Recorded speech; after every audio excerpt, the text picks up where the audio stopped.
Well, good evening, everyone.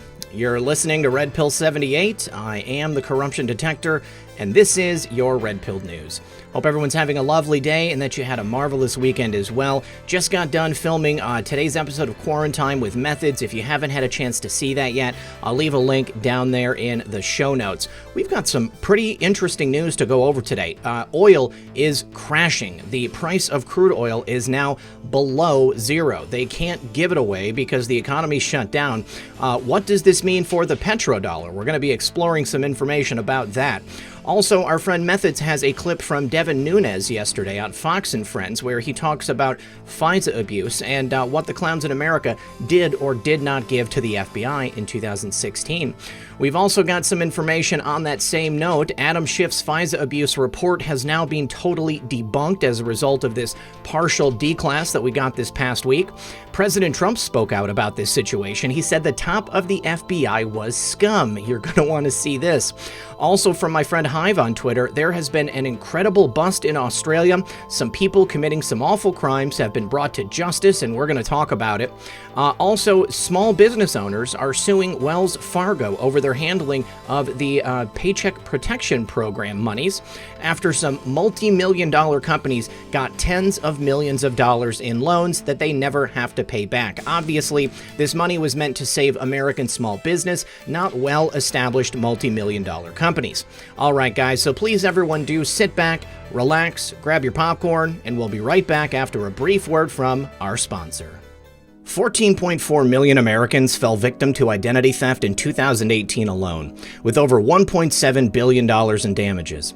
Now, with this recent situation around CV19, fraudsters are desperate and on the prowl, so it's not a bad idea to protect yourself from an identity attack. IdentiSafe offers identity protection for as low as $9.99 a month. They provide access to credit monitoring, dark web scans, 24/7 identity agent support, real-time credit notifications, social security monitoring, full dark web scans, change of address alerts, personal identity monitoring, white glove restoration, credit monitoring, credit score tracking, a full credit report, up to $1 million in insurance, and there is a 30-day money-back guarantee.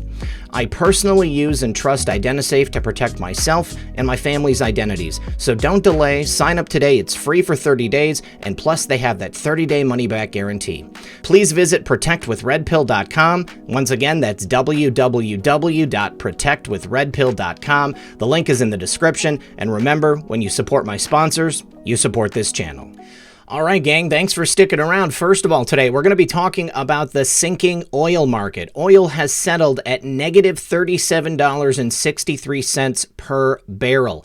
That means that it doesn't cost a thing, has zero value. What does that mean for the petrodollar? Well, if our economy is propped up on the basis of the value of oil, this right here means that our dollar is absolutely worth nothing. So I would imagine that that would mean it becomes necessary for the United States and perhaps many other countries around the world to start backing our money with something of more value, such as gold. Now, gold actually hit a high of, I believe, 1702 today before knocking back down to just a little over 1600 again. But here this is the first time in history that oil has been trading at negative dollars, almost $40 per barrel. There is a small bid right now in the settlement, leaving the May contract to settle at negative 37.63.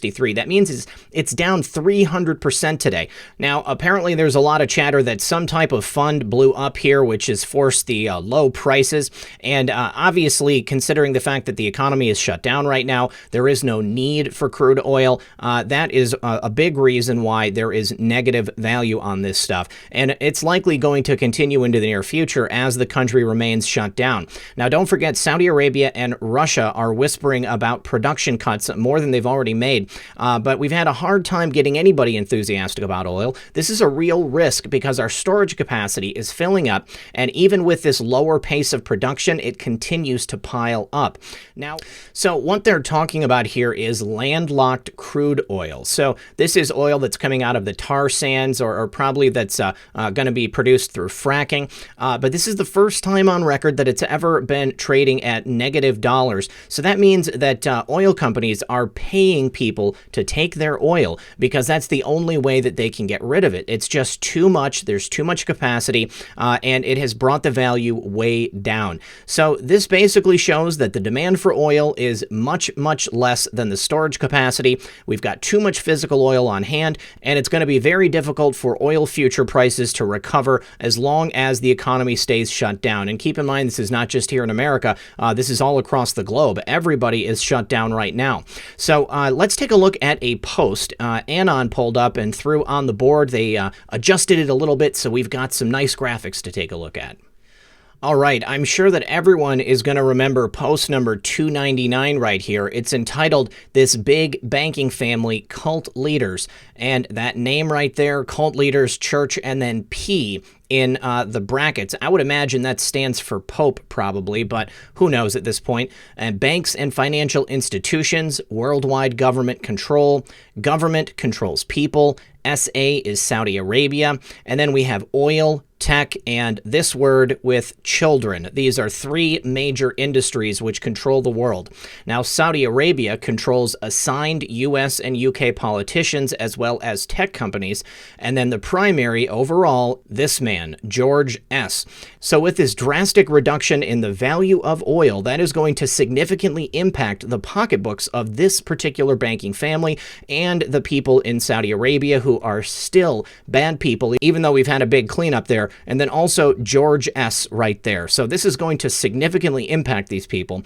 And again, as the value of the dollar is backed by the value of oil, this could point to something big taking place, such as the return of the gold standard. We know that President Trump has been working to put people on the Federal Reserve Board of Governors who are sympathetic to the gold standard. We also know that the Federal Reserve is just piled up with debt right now, and the Treasury Department is the one who is printing the money to push out into the economy. So I'm going to be looking at this very closely over the next couple of days. We're going to have to see what happens, but I think this is really good news for a return to the gold-backed dollar. All right, now yesterday, Devin Nunes appeared on Fox and Friends, and he had some interesting comments to make regarding what's been taking place with FISA abuse and the recently declassed information we got last week. Now, he said specifically, we need to know exactly what did the clowns in America give to the FBI in 2016. Let's go ahead and take a listen. If you look at, there's essentially three what I would call phony documents, also called dossiers. You have the Steele Clinton Fusion GPS dossier that the FBI was involved in. There's a bunch of questions there Durham's looking at. You have the intelligence community assessment that was done by the Obama administration in the waning days of 2016 before Obama left office and Donald Trump came in. Remember, that was a document that said, oh yeah, the Russians were trying to help Trump. Mm-hmm. Well, now we know there's lots of lies and omissions, which I would say not only misled Congress, but misled the American people. The third dossier, I would say, is what people call the Mueller report. The Mueller report, I call the Mueller dossier, okay, because it's also filled with both lies and omissions. And remember, you have people that have been prosecuted over this, that have already spent time in jail over this. Why when Mueller and his team, this great team of experts at DOJ and FBI, they brought all these people in? Where the hell's all that information now that you guys are all now seeing for the first time here in the last week? Why did we not know about George Papadopoulos being offered this money, okay, from Russians? Who were those Russians? And so moving forward, you have the three dossiers that have to be investigated. Mm-hmm. I'm also interested in three Russians that are actually Russian Americans that we're looking into. And then I would say finally, in 2016, we know from great work that Trey Gowdy did at the time in questioning that the CIA gave information over to the FBI in 2016. We now are laser focused on that. We need to know exactly what did the CIA give to the FBI in 2016. That's what our investigation is now focusing on.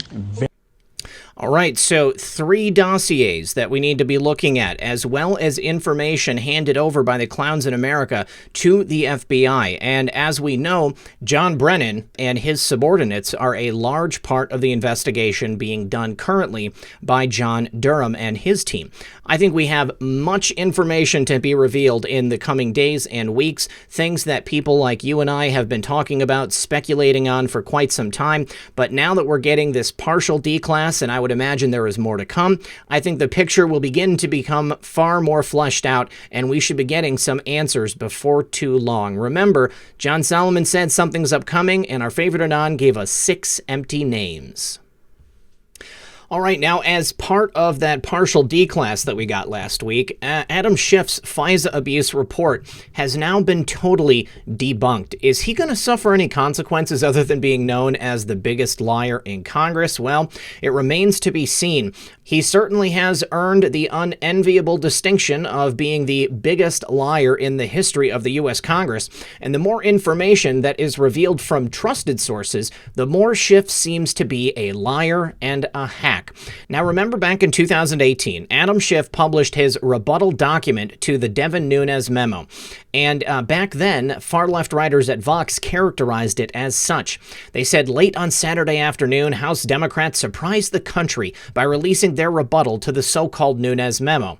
The document, prepared by Representative Devin Nunes of California, that has become a key part of the conservative argument that the FBI is biased against President Donald Trump. The Democrats' rebuttal memo, written by Adam Schiff of California, argues that the Nunes memo is full of distortions and misrepresentations that don't stand up to scrutiny based on the underlying classified evidence. Well, now that we've read both of the memos, we can say with confidence that Schiff has not made his case. Back then, Vox tried to make it sound like Adam Schiff was the virtuous one, that he was the one telling the truth because he could see the classified information. Well, now that information has been unveiled, and we can see clearly that Adam Schiff was always the one who was lying. Devin Nunes has been telling the truth since the very beginning, and he has been vindicated. It didn't age very well because any fair-minded person who casually followed Adam Schiff or Representative Devin Nunes over the years can now see just what a liar Adam Schiff is. Now, back in December, the information we received from Office of the Inspector General Michael Horowitz, it was pretty obvious that the information Adam Schiff was pushing was complete BS. Everything that Adam Schiff has been trying to report to the American public has been a lie, completely and utterly a lie. Molly Hemingway at The Federalist compared the Nunes and Schiff memos when the DOJ's Inspector General report was released. And Hemingway took a look at the facts regarding the FISA warrant obtained to spy on Carter Page and therefore on candidate and now President Trump. The new Inspector General report on FISA abuse settled the debate between Republicans and Democrats on the House Permanent Select Committee on Intelligence. They both put up memos about the DOJ's efforts to secure a wiretap on Carter Page. Now, at the time of their release, the media praised Democrat Adam Schiff in his memo and vilified Republican Devin Nunes in his. Now, 2 years later, the Inspector General's report vindicates the Devin Nunes memo while showing that the Schiff memo was riddled with lies and falsities. Now, as Hemingway went on to additionally deconstruct the allegations made by Schiff in his memo in response to the Devin Nunes memo, it has become clearly obvious that every single point in his memo was false. First of all, he said the FBI and DOJ officials did not omit material information from the FISA warrant. We found that there was at least 17 material errors and omissions. He said the DOJ made only narrow use of the information from Steele's sources about Page's specific activities in 2016, when in fact Steele's dossier was the very substance of the information they used to get the FISA warrants. In subsequent FISA renewals, Schiff claimed that the DOJ provided additional information that corroborated Steele's reporting. They never did. He also said the Page FISA warrant allowed the FBI to collect valuable intelligence. There was absolutely nothing of substance that was collected. It was simply a fishing expedition. He said far from omitting material facts about Steele, as the majority claims, the DOJ repeatedly informed the court about Steele's background, credibility, and potential bias, when in fact they never did, and they left things out which would have shown that he had bias and that he was absolutely not credible. He claimed the FBI conducted a rigorous process to vet Steele's allegations, and the Page FISA application explained the FBI's reasonable basis basis for finding Steele credible, when in fact it did not. And he also said that Steele's prior reporting was used in criminal proceedings. Well, every single point he made was demonstrably false. Horowitz actually found that the FBI and DOJ officials did in fact omit critical material from the FISA warrant, including several exculpatory items regarding Page, and material facts were not omitted but willfully hidden through the doctoring of evidence. The warrants, based on Steele's dossier, which was known before January 2017 to be ridiculously uncorroborated, was even again used in the renewals, which did not find information that corroborated anything that Steele told the Justice Department. The warrants clearly did not allow the FBI to collect valuable intelligence. Steele's reporting was not used in criminal proceedings. Everything was a lie. We found that the FBI did not have information corroborating specific allegations against Carter Page in the reporting when it relied upon his reports in the first FISA application or the subsequent renewal applications directly from the Office of the Inspector General. Now, just this past week, the Senate released additional information related to the Inspector General report, and the items that were redacted in that report in December were therefore unredacted this week. 4 key comments were unredacted per the request of Republican Senators Grassley and Johnson. The Democrats' rebuttal to the bombshell GOP FISA memo has aged very poorly as a result. So to get to the heart of the matter, Adam Schiff knew that the DOJ and the intelligence community under the former presidential administration and even under President Trump once he took power absolutely had zero evidence to go after Carter Page or anyone else in President Trump's orbit. They hid exculpatory information that would have shown the FISA court there was no reason to get these warrants, and they outright fabricated information and evidence, and they lied to the court on numerous occasions. This right here, my friends, is the very basis of the necessity for FISA reform here in the United States. Adam Schiff consistently uses the safety and security of his office to lie as a congressman because he says it from the floor of Congress. Everything that Adam Schiff does or says has been proven over and over again to be false. He is just like the Democrats and the corrupt DOJ and FBI that tried to bring down President Trump in an orchestrated coup. It's time for this to end, and I do think we are very near to that taking place. Now, due to the fact that these investigations have essentially wrapped up and it's just basically down to the point where things need to be announced, President Trump has been released from having to hold back, and he was quoted in a presser this weekend as saying the top of the FBI was scum. You'll find out what I'm going to do. He went off on the top brass of the FBI who attempted to take him down. Now, also in this CV-19 press briefing, President Trump defended both Roger Stone and General Flynn, and he called out the former leaders of the FBI as scum for trying to take him out. He was right to call this coup d'etat attempt a disgrace. He's actually being kind when it gets down to it. Now, he was asked if he had been thinking about pardoning Roger Stone or Paul Manafort so they wouldn't be exposed to CV-19, and he had quite a lot to say. Let's go ahead and take a listen to the clip. Please, go ahead. Have you thought any more about pardoning Paul Manafort or Roger Stone so they're not exposed to coronavirus in jail? Well, I just tell you this. Roger Stone was treated very unfairly. Paul Manafort, the Black Book, turned out to be a fraud. We learned that out during the various last number of weeks and months. They had a Black Book that came out of Ukraine, turned out to be a fraud. Turned out to be a fraud. They convicted a man, turned out to be a fraud.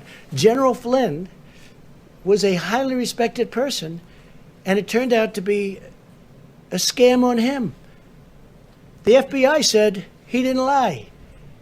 And Mueller's people wanted him to go to jail. Okay?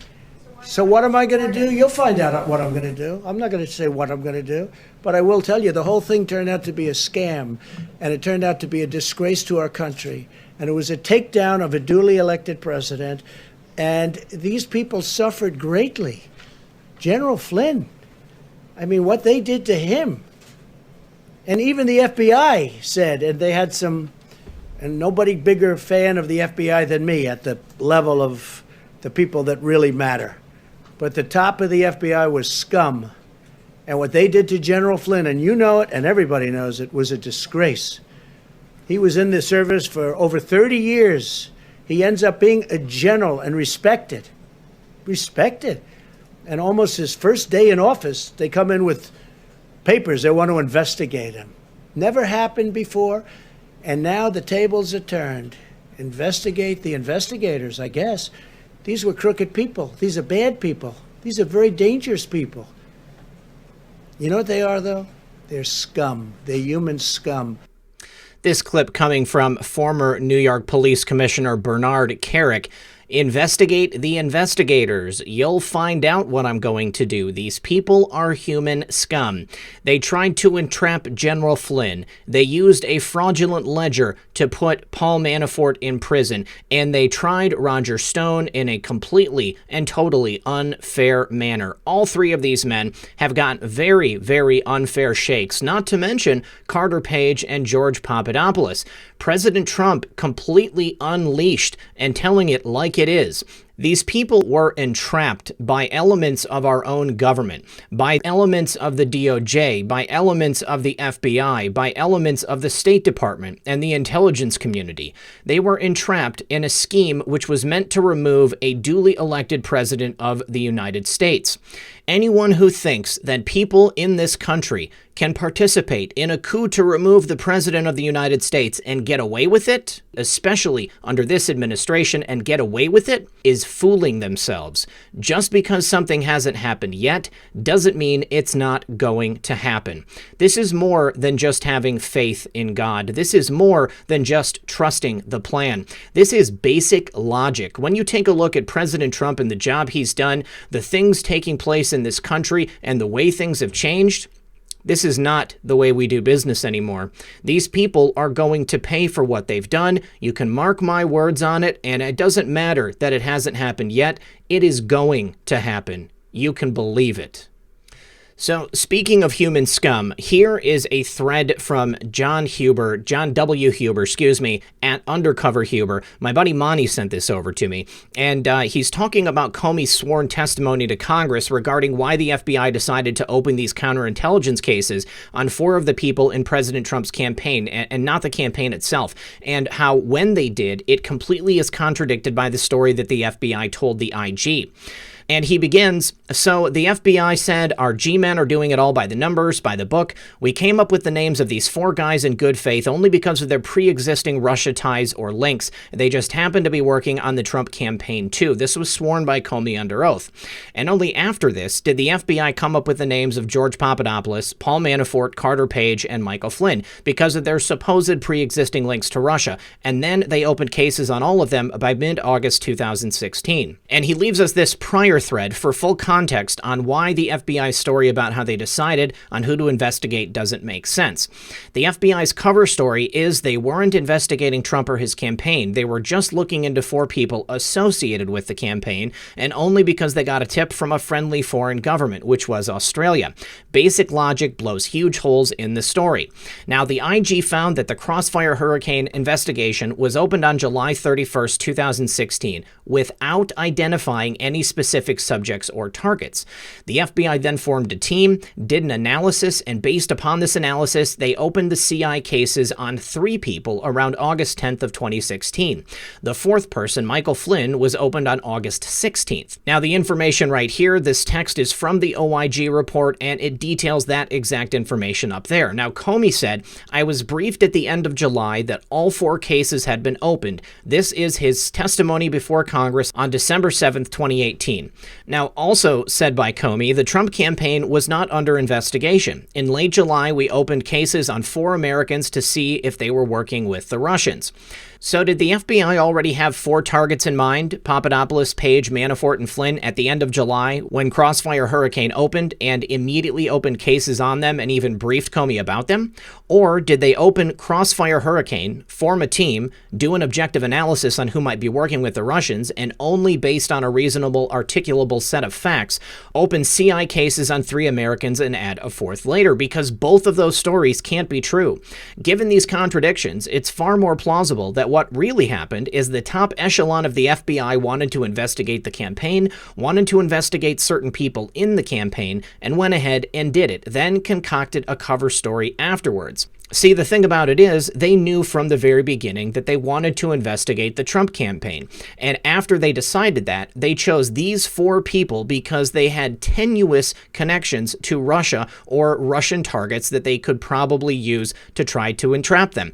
Unfortunately, when it came down to it in the end, there was no evidence to entrap them or to bring them in and actually charge them with reasonable crimes. They had to use a forged ledger, which they used to take down Paul Manafort. They had to go after Carter Page because he was previously a confidential informant for the FBI and the clowns in America. George Papadopoulos was apparently offered money by the Russians, but that didn't even make it in. And General Flynn, in the course of his job, made a call to the Russian ambassador, except there was nothing illegal about it, so they had to threaten his children. All 4 of these men were caught up in the Crossfire Hurricane investigation because they were the only ones who were politically expedient to use to try to get to a Russian connection. And unfortunately for the coup plotters, none of them actually had one. So in the end, this human scum decided he wanted to take down President Trump along with his deep state plotters, and it didn't work. So now you're going to find out what President Trump is going to do. This next story is just a bit of good information coming out of Australia. Apparently, a horrific ring of abusers has been busted across 5 states. They were exchanging terrible images through highly encrypted web forums. They have been taken down. The children have been saved. And I'm going to leave the link in the description below because we're just about out of time for today. But this is a very important story, and I want to make sure you guys know about it because it feels good knowing that this scum has been taken down. And finally today, small business owners have teamed up to sue Wells Fargo over their handling of the CV-19 relief package. I'm sure that everyone remembers President Trump and the administration said that the Paycheck Protection Program loans were going to be processed in the order in which they came in, and small businesses were going to be given preferential treatment. Well, unfortunately, there were more than a few multi-million-dollar companies who got in there and got multi-million-dollar loans that they were never intending to pay back. Now, also, what Wells Fargo did is they structured the order of the loans that they took in order to get themselves the biggest paycheck possible. Remember, there was $349 billion in this forgivable loan fund, and it ran dry last Friday. Now, the lawsuit accuses the bank of deliberately reshuffling the applications to ensure that they were able to receive millions in processing fees, citing Small Business Association data between April 3rd and April 13th versus loan data from April 13th and April 16th when the program ran out of money. In that last 3 days, banks processed loan applications for $150,000 and under at twice the rate of larger loans. Now, if the bank had not given priority to larger loan applications, the lawsuit states, the percentage change of applications submitted in the last 3 days of the program would have been consistent among all application types. Now, Wells Fargo concealed from the public that it was reshuffling the Paycheck Protection applications, and it was prioritizing the applications that would make them the most money. Several other small businesses have filed similar lawsuits against other big banks over the weekend, and as recently as April 5th, Wells Fargo said it remains committed to prioritizing businesses with 50 or fewer employees, which, quite honestly, were the ones who really needed this help. They said while all businesses have been impacted by this crisis, small businesses with fewer than 50 employees and nonprofits often have fewer resources. Therefore, we are focusing our efforts under the Paycheck Protection Program on these groups. Now, unfortunately, due to Nancy Pelosi and the Do-Nothing Democrats, there is no more money left in the Paycheck Protection Program. And because they refuse to come back to work and do anything to help the American people, we have businesses all across the country who are suffering and who are going out of business. But some businesses are not going out of business, and these are the ones who got the multi-million-dollar loans and really didn't even need the money. Now, one of these businesses is called Shake Shack. Now, they actually got a $10 million support loan through the Paycheck Protection Program. And in fact, they already had hundreds of millions of dollars and really did not need the help. Now, this was touted as relief for small businesses, but it stipulated that any restaurant that included no more than 500 employees per location could be eligible. Now, Shake Shack was fortunate enough late last Friday to be granted additional capital in in the form of a $10 million PPP loan that they received. But the fact of the matter is that they are already a very profitable company, and they really did not need the money. Now, apparently across their 275 locations, they have approximately 45 employees at each location, and they have a net operating losses of more than $1.5 million per week, according to the statement. The only thing is that they have an operating profit of $128 million on operating revenues of $595 million for the year of 2019. So the money that they should have on hand should be more than enough to keep them going. Now, the good news about this is, since they can actually afford to continue losing money, unlike many other restaurants across the country that are actually just going to have to go out of business because there's no money left, they have decided to give back this $10 million Paycheck Protection loan that they were granted, despite the cash flow they actually have on hand to continue operating. Steve Mnuchin actually announced it. He said, "I was glad to see that Shake Shack will be returning the PPP loan, #CaresAct at SBA.gov. Now, they're not the only business that was able to get a large loan out of the Paycheck Protection Program. There's another restaurant chain called Ruth's Chris, which had $42.2 million in profits last year. They spent $5.2 million buying its own stock, and they pay its CEO $6.1 million, and they have $86 million in cash reserves. They received a $20 million taxpayer bailout in the form of the PPP loan. Unfortunately, I don't know if they are going to be giving that money back. But this just goes to show how certain companies are getting preferential treatment. When it comes down to it, this money that was earmarked in the Paycheck Protection Program and through the CARES Act was meant to ensure that small businesses across the country would be able to stay open, so that once we get to the end of the shutdown, they will be able to continue to operate once America gets back on its feet. I certainly hope that Ruth's Chris decides to give back that $20 million loan that they received, and perhaps they can just spend a little bit less on their CEO, perhaps knock maybe $4 to $5 million off of that salary. All right, guys, I think that's all that I have for you today. I want to thank everyone for joining me. As always, this has been Red Pill 78. I am the Corruption Detector, and this was your Red Pill News. Good luck, everyone, and God bless. Hey guys, one more thing. It's Red Pill. I just want to say thank you once again to everybody that has helped to support the channel. If you'd like to get involved, you can go ahead and check the show notes in the pinned comment and the description. There's always good information in there. I've got a couple of backup channels. I ask that you go ahead and subscribe to them, because if anything does happen here, I will start publishing there. And if you want things like merchandise or anything else, there is a bunch of information that you can find right below this video. All right, guys, thank you very much, and I'll see you tomorrow.